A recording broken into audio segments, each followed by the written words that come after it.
My dear students, ഇലക്ട്രോസ്റ്റാറ്റിക്സിലെ potential energy എന്ന ടോപ്പിക്കാണ് നമ്മൾ ലാസ്റ്റ് ക്ലാസ്സിൽ ഡിസ്കസ് ചെയ്ത് നിർത്തിയത്. പൊട്ടൻഷ്യൽ എനർജി കഴിഞ്ഞാൽ പിന്നെ പോണത് കപ്പാസിറ്റൻസിലേക്കാണ്. പക്ഷെ കപ്പാസിറ്റൻസിലേക്ക് പോകുന്നതിന് മുന്നേ നമുക്കൊരു ടോപ്പിക് കൂടി ഡിസ്കസ് ചെയ്യാനുണ്ട്. ആ ടോപ്പിക് എന്തിനാണ് ഡിസ്കസ് ചെയ്യുന്നത് വെച്ച് കഴിഞ്ഞാൽ electric field between a parallel plate capacitor എന്ന ഇക്വേഷൻ നമുക്ക് ഈ കപ്പാസിറ്റൻസിൽ ആവശ്യമുണ്ട്. അപ്പോൾ ഫീൽഡിനെ കുറിച്ച് നമ്മൾ ഫസ്റ്റ് ചാപ്റ്ററിലാണ് പഠിച്ചത്. ഒരു പ്ലേറ്റിന്റെ ഫീൽഡിനെ കുറിച്ച് ഗോസിന്റെ ആപ്ലിക്കേഷൻ നമ്മൾ പഠിച്ചു. സെക്കൻഡ് ആപ്ലിക്കേഷൻ നമ്മൾ പഠിച്ചത് electric field due to infinite long charge sheet ആണ്. That is E equal to sigma by 2 epsilon 0. നമ്മൾ അവിടെ സ്റ്റോപ്പ് ചെയ്തു. പക്ഷെ ആ സ്റ്റോപ്പ് ചെയ്തതിന് കുറച്ച് ദൂരം കൂടി നമുക്ക് സഞ്ചരിച്ചു കഴിഞ്ഞാൽ ഒരു പ്രോബ്ലം കൂടി ചെയ്യാനുള്ള ടെക്നിക്ക് നമുക്ക് മനസ്സിലാക്കാൻ പറ്റും. അപ്പൊ അത് കൂടി ഡിസ്കസ് ചെയ്തതിന് ശേഷം നമുക്ക് ഇതിലേക്ക് വരാം. അപ്പൊ അത് ഡിസ്കസ് ചെയ്താൽ നമുക്ക് രണ്ടാണ് ഗുണം. ഒന്ന്, electric field between a parallel plate capacitor equation നമുക്ക് മനസ്സിലാവാൻ പറ്റും. രണ്ട്, ആ ടൈപ്പ് ഓഫ് പ്രോബ്ലം വന്നാൽ ചെയ്യാൻ പറ്റും. ഈ രണ്ട് കാരണങ്ങൾ കൊണ്ടാണ് നമ്മൾ ഈ ടോപ്പിക്കിലേക്ക് വരുന്നത്. സോ നമ്മൾ ഇന്ന് ഡിസ്കസ് ചെയ്യാൻ പോകുന്ന ടോപ്പിക് എന്ന് പറയുന്നത് electric field between a parallel plate capacitor. അപ്പോ രണ്ട് പ്ലേറ്റുകൾ, അപ്പൊ കപ്പാസിറ്റൻസ് ഒന്നും ഡിസ്കസ് ചെയ്തിട്ടേ ഇല്ല. അപ്പൊ ഈ പ്രോബ്ലത്തിന് ആവശ്യമായ ഒരു കൺസെപ്റ്റ് മാത്രം ആദ്യം തരാം. നമ്മൾ ഒരു പാരലൽ പ്ലേറ്റ് കപ്പാസിറ്റർ ആണ് നമ്മൾ കൺസിഡർ ചെയ്യുന്നത്. അപ്പോൾ പാരലൽ പ്ലേറ്റ് കപ്പാസിറ്റൻസ് രണ്ട് പ്ലേറ്റ് ആണ്. ഒരു പ്ലേറ്റിന് പോസിറ്റീവ് ചാർജ് ആണ്, ഒരു പ്ലേറ്റിന് നെഗറ്റീവ് ചാർജ് ആണ്. ഈ രണ്ട് പ്ലേറ്റ് തമ്മിൽ ചെറിയൊരു സെപ്പറേഷൻ ഉണ്ട്, രണ്ടും കോണ്ടാക്ട് ചെയ്യുന്നില്ല, ചെറിയൊരു സെപ്പറേഷൻ ഉണ്ട്. ഈ ഒരു സിസ്റ്റത്തിന്റെ ഫീൽഡ് ബിറ്റ്വീൻ ദിസ് പ്ലേറ്റ്, ഈ രണ്ട് പ്ലേറ്റുകൾക്കിടയിൽ എന്താണ് ഇലക്ട്രിക് ഫീൽഡ് എന്ന കൺസെപ്റ്റ് ആണ് നമ്മൾ ഇന്ന് ചെയ്യാൻ പോകുന്നത്. Electric field between parallel plate capacitor. അപ്പോൾ ഇത് ചെയ്യുന്ന ഒരു കാര്യം ശ്രദ്ധിക്കുക. ഇതിന് ഈ ഒരു പ്രോബ്ലത്തിന്റെ ഫുൾ ലെങ്ത്തിൽ ഈ പ്രോബ്ലം ചെയ്യാം. അപ്പൊ അങ്ങനെയാണെങ്കിൽ ഇതുപോലുള്ള പ്രോബ്ലംസ് നമുക്ക് ചെയ്യാൻ എളുപ്പമായിരിക്കും. അതുകൊണ്ട് നമ്മൾ ആദ്യം ഒരു കാര്യം ചെയ്യാം. We are considering first positive plate. അതിന് പോസിറ്റീവ് പ്ലേറ്റ് കൺസിഡർ ചെയ്തു. പോസിറ്റീവ് പ്ലേറ്റ് കൺസിഡർ ചെയ്തു. ആ പ്ലേറ്റ് ആണ്. സോ ഇത് ചാർജ് പറയുന്നത് density sigma 1, that is charge per area. Sigma എന്ന് പറയുന്നത് charge per area, area charge density. അപ്പൊ സിഗ്മ 1 എന്ന് പറയുന്നത് ആ പോസിറ്റീവ് പ്ലേറ്റിന്റെ ചാർജ് ഡെൻസിറ്റി ആണ്. ഇനി അതിന് അടുത്ത് തന്നെ നമ്മൾ വളരെ അടുത്തായിട്ട് ഒരു നെഗറ്റീവ് പ്ലേറ്റ് കൺസിഡർ ചെയ്തു. അതിന്റെ ചാർജ് എന്ന് പറയുന്നത് നെഗറ്റീവ് ആണ്. അതിന്റെ ചാർജ് ഡെൻസിറ്റി സിഗ്മ 2 ആണ്. We have to plates. നമുക്ക് ഇനി കാണുന്നത് ബിറ്റ്വീൻ ദ പ്ലേറ്റ്സ് ആണ്. നമുക്കൊരു കാര്യം ചെയ്യാം, ബിറ്റ്വീൻ ദ പ്ലേറ്റ്സ് അല്ല, പ്ലേറ്റിന്റെ ലെഫ്റ്റും റൈറ്റും ഒക്കെ കാണും. കാരണം നമുക്ക് കാണുന്നത് ബിറ്റ്വീൻ ദ പ്ലേറ്റ് മാത്രമാണ്. പക്ഷെ ഇതിൽ പ്രോബ്ലം ആയിട്ട് ചോദിക്കുമ്പോൾ അങ്ങനെ ചോദിക്കാൻ നിർബന്ധമില്ല. അതുകൊണ്ട് നമുക്ക് പ്ലേറ്റിന്റെ ലെഫ്റ്റ് സൈഡും റൈറ്റ് സൈഡും ഒക്കെ കാണും. അപ്പൊ നമുക്കൊരു കാര്യം ചെയ്യാം, ഈ പ്ലേറ്റ് രണ്ട് പ്ലേറ്റുകളുടെ മൂന്ന് റീജിയൻസ് ആയിട്ട് തിരിക്കുക. A region and B region and C region. അപ്പൊ നമുക്ക് ആക്ച്വലി കാണുന്നത് ബി റീജിയൻ മാത്രം കണ്ടാൽ മതി. പക്ഷെ നമ്മൾ എയും ബിയും സിയും കാണും. അപ്പൊ നമ്മൾ ആദ്യം ചെയ്യാൻ പോകുന്നത് പോസിറ്റീവ് പ്ലേറ്റ് കൺസിഡർ ചെയ്യാൻ പോകുന്നു. പോസിറ്റീവ് പ്ലേറ്റ് കൺസിഡർ ചെയ്യുമ്പോൾ നെഗറ്റീവ് പ്ലേറ്റിനെ കുറിച്ച് നമ്മൾ ആലോചിക്കുകയേ വേണ്ട. നമ്മളിപ്പോ ചെയ്യാൻ പോകുന്ന കേസ് എന്ന് പറയുന്നത് പോസിറ്റീവ് പ്ലേറ്റ് കൊണ്ട് എ റീജിയനിലും ബി റീജിയനിലും സി റീജിയനിലും എന്തായിരിക്കും ഫീൽഡ് എന്നാണ് ആദ്യം കാണാൻ പോകുന്നത്. ഒരു പ്ലേറ്റ് കൊണ്ടുള്ള ഫീൽഡ് നമുക്ക് ഓൾറെഡി അറിയാം, E equal to sigma by 2 epsilon 0 ആണ്. പക്ഷെ ഇവിടെ അങ്ങനെയല്ല, രണ്ട് പ്ലേറ്റുകളുണ്ട്. രണ്ട് പ്ലേറ്റിന്റെ ഡയറക്ഷൻ നോക്കണം. ഡയറക്ഷൻ നോക്കിയിട്ട് അത് ആഡ് ചെയ്യണോ സബ്സ്ട്രാക്ട് ചെയ്യണോ തീരുമാനിക്കണം. അതാണ് ഫീൽഡ് വെക്ടർ ആണ്. അപ്പൊ നമ്മൾ ആദ്യം ചെയ്യാൻ പോകുന്നത് എ റീജിയനിലും ബി റീജിയനിലും സി റീജിയനിലും ഫസ്റ്റ് പ്ലേറ്റ് കൊണ്ടും സെക്കൻഡ് പ്ലേറ്റ് കൊണ്ടും ഫീൽഡ് എങ്ങനെയാണ് നോക്കും.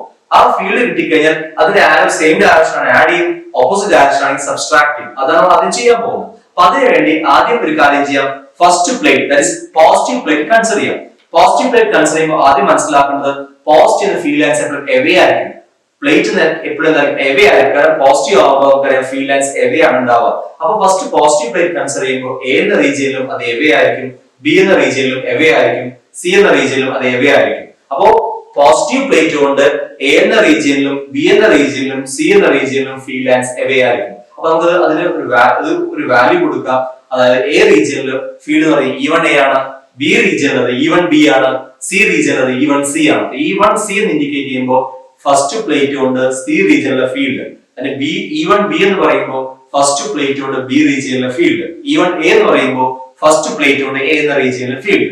ഇപ്പൊ നമ്മൾ പോസിറ്റീവ് പ്ലേറ്റ് കൊണ്ട് മാത്രമാണ് ഡിസ്കസ് ചെയ്തിരിക്കുന്നത്, നെഗറ്റീവ് പ്ലേറ്റ് എടുത്തിട്ടേ ഇല്ല. മുകളിൽ വരച്ചിരിക്കുന്നത് മുഴുവൻ പോസിറ്റീവ് പ്ലേറ്റ് കൊണ്ടാണ്. ഇനി നമ്മൾ ചെയ്യാൻ പോകുന്നത് നെഗറ്റീവ് പ്ലേറ്റ് കൺസിഡർ ചെയ്യും.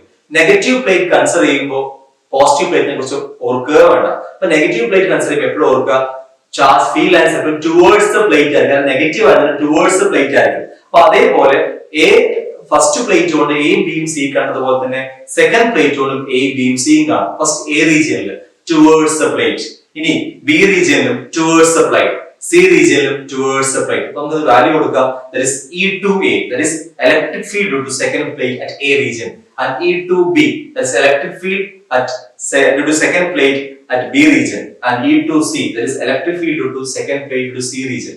E1A, E2A കിട്ടി, E1B, E2B കിട്ടി, and E1C, E2C. ഇനി നമുക്ക് A regionിലും B regionിലും C regionിലും രണ്ട് പ്ലേറ്റ് കൊണ്ടുള്ള ഫീൽഡ് കാണാം. നമുക്ക് ആദ്യം അറ്റ് A റീജിയനിലെ ഫീൽഡ് കാണാം. അപ്പൊ നമുക്കറിയാം A എന്ന റീജിയനിൽ രണ്ട് ആരോസും ഓപ്പോസിറ്റ് ഡയറക്ഷൻസ് ആണ്. നമുക്ക് ഇനി സബ്സ്ട്രാക്ട് ചെയ്യാം. ഫസ്റ്റ് നമുക്ക് കാണാം EA എന്ന് പറയുന്നത് electric field due to A region to two plates. That's EA is equal to E1A minus E2A. കാരണം ഓപ്പോസിറ്റ് ഡയറക്ഷൻ ആണ്, സബ്സ്ട്രാക്ഷൻ. അപ്പൊ E1A എന്ന് പറയുന്നത് നമുക്ക് ഓൾറെഡി ഗോസസ് തിയറത്തിന്റെ ആപ്ലിക്കേഷൻ നമുക്കറിയാം. ഒരു പ്ലേറ്റോടുള്ള ഫീൽഡ് സിഗ്മ ബൈ 2 എപ്സിലോൺ 0 ആണ്. അപ്പൊ ഇവിടെ കിട്ടി sigma 1 by 2 epsilon 0 minus sigma 2 by 2 epsilon 0. അതാണ് A റീജിയനിൽ. ഇതുപോലെ തന്നെ ആയിരിക്കും C റീജിയനിലും. C ഇപ്പൊ B യോടെ ഇരിക്കണം, C ആദ്യം കാണാം. അറ്റ് C ഇപ്പൊ C യിലാണ് ഇതേപോലെ വരിക, ഓപ്പോസിറ്റ് ഡയറക്ഷൻ ആണ്. So sigma 1 by 2 epsilon 0 minus sigma 2 by 2 epsilon 0. ഇനി B ആണ് ശ്രദ്ധിക്കേണ്ടത്. അറ്റ് B യിൽ നോക്കിയാൽ അറിയാം രണ്ട് ആരം ഒരേ ഡയറക്ഷനിലേക്കാണ്. അപ്പോൾ രണ്ട് ഫീൽഡ് കൂടി ആഡ് ചെയ്യണം. So total field EB is equal to, അപ്പോൾ EB എന്നാണ് ഉദ്ദേശിക്കുന്നത് total field at B due to two plates. EB is equal to E1B plus E2B. So E1B എന്ന് പറയുന്നത് sigma 1 by 2 epsilon 0 plus sigma 2 by 2 epsilon 0. ഇനി ഒരു കാര്യം മനസ്സിലാക്കേണ്ടത്, capacitance parapet capacitance എന്ന് പറയുമ്പോൾ രണ്ട് പ്ലേറ്റിലെയും ചാർജ് ഡെൻസിറ്റി സെയിം ആയിരിക്കും. അതായത് എത്രയാണോ നെഗറ്റീവ് ചാർജ് അത്രയും ഈക്വൽ പോസിറ്റീവ് ചാർജ്. അതായത് sigma 1 equal to sigma 2 in case of capacitor ആണെങ്കിൽ നമുക്കിവിടെ കപ്പാസിറ്റർ ഫീൽഡ് ആണ് കാണുന്നത്. അതുകൊണ്ട് നമുക്ക് ഇവിടെ എന്ത് കൊടുക്കാം, ചാർജ് ഡെൻസിറ്റീസ് രണ്ടും ഇക്വേറ്റ് ചെയ്യാൻ sigma 1 equal to sigma 2 equate ചെയ്യുമ്പോൾ നമുക്ക് A എന്ന റീജിയനിലും C എന്ന റീജിയനിലും നമുക്ക് കിട്ടും sigma by 2 epsilon 0 minus sigma by 2 epsilon 0 that equal to 0. അതിനർത്ഥം A എന്ന റീജിയനിലും C എന്ന റീജിയനിലും ഫീൽഡ് ഉണ്ടാവില്ല.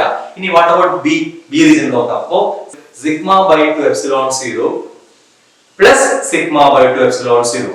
So answer become 2 sigma by 2 epsilon 0. 2 cancel. So answer become sigma by epsilon 0. അപ്പോ കപ്പാസിറ്ററിന്റെ ഫീൽഡ് എന്ന് പറയുന്നത് ഇത്രയേ ഉള്ളൂ, E equal to sigma by epsilon 0. So electric field between a parallel plate capacitor E equal to sigma by epsilon 0. അപ്പൊ ഇതുപോലത്തെ problem വരുന്നത് ശ്രദ്ധിക്കുക. അത് ഒരു പോസിറ്റീവ് നെഗറ്റീവ് പ്ലേറ്റ് ആണ്. ഇനി ചിലപ്പോൾ രണ്ട് പോസിറ്റീവ് പ്ലേറ്റ് ചോദിക്കാം, രണ്ട് നെഗറ്റീവ് പ്ലേറ്റ് ചോദിക്കാം. രണ്ട് പോസിറ്റീവ് പ്ലേറ്റ് ആണ് ശ്രദ്ധിക്കണം. രണ്ട് പോസിറ്റീവ് പ്ലേറ്റ് ആണെങ്കിൽ ബിറ്റ്വീൻ അത് രണ്ട് പോസിറ്റീവ് പ്ലേറ്റും ആണ്, രണ്ടിലെ ഈക്വൽ ചാർജ് ഡെൻസിറ്റി ആണെങ്കിൽ ബിറ്റ്വീൻ ദ പ്ലേറ്റ് 0 വരാം. അപ്പോൾ അത് ഇതുപോലെ കോമ്പണൻസ് വരച്ചാൽ മനസ്സിലാക്കാൻ പറ്റും. അപ്പൊ അതുപോലെ പ്രോബ്ലംസ് ഒക്കെ ചോദിക്കാം. രണ്ട് പോസിറ്റീവ് പ്ലേറ്റ്, രണ്ട് നെഗറ്റീവ് പ്ലേറ്റ്, ഇനി ഡിഫറെന്റ് ചാർജ് ഡെൻസിറ്റീസ് ഉള്ള പ്ലേറ്റ്സ്, അങ്ങനെയൊക്കെ പ്രോബ്ലംസ് വരാം. അപ്പൊ ഈ മെത്തേഡ് നമ്മൾ മനസ്സിലാക്കിയാൽ ആ പ്രോബ്ലംസ് വരുമ്പോൾ ഈസി ആയിട്ട് ചെയ്യാൻ പറ്റും. അതുകൊണ്ടാണ് field between parallel capacity equation just പറയാതെ ഈ പ്രോബ്ലം ആയിട്ട് ഇത് ചെയ്യുന്നത്. അപ്പോൾ രണ്ട് കാര്യങ്ങൾ മനസ്സിലാക്കുക. ഒന്ന്, ഈ ടൈപ്പ് ഓഫ് പ്രോബ്ലം എന്ന് കഴിഞ്ഞാൽ കോമ്പണൻസ് വരച്ചത് ആഡ് ചെയ്യണം, സബ്സ്ട്രാക്ട് ചെയ്ത് മനസ്സിലാക്കുക. അപ്പോഴൊക്കെ മനസ്സിലാക്കണം ഫീൽഡ് ഇൻഫൈനൈറ്റ് ഷീറ്റ് എന്ന് പറയുന്നത് സിഗ്മ ബൈ 2 എപ്സിലോൺ 0 ആണ്. പിന്നെ മനസ്സിലാക്കുക കപ്പാസിറ്റൻസിലേക്ക് പോകുന്നതിന് മുന്നേ നമുക്ക് അറിയേണ്ട ഒരു കാര്യം, electric field between a parallel plate capacity is equal to sigma by epsilon 0. ഈ ഇക്വേഷൻ നമുക്ക് കപ്പാസിറ്റൻസ് എന്ന ടോപ്പിക്കിലേക്ക് പ്രൊസീഡ് ചെയ്യുമ്പോൾ അവിടെ ആവശ്യമുള്ള ഇക്വേഷൻ ആണ്. E equal to sigma by epsilon 0. അപ്പോൾ ഈ പ്രോബ്ലവും അതുപോലെ തന്നെ field between A capacitor E equal to sigma by epsilon 0 എന്ന കൺസെപ്റ്റും ക്ലിയർ ആണെന്ന് വിചാരിക്കുന്നു. ഇക്വേഷൻസ് ബൈ ഹാർട്ട് ചെയ്ത് ആവശ്യമുള്ളതാണ്. അപ്പോൾ ഇതിൽ ഇനി എന്തെങ്കിലും ഡൗട്ട്സ് ഉണ്ടെങ്കിൽ കമന്റ് ചെയ്യാം. So thank you for watching. Thank you.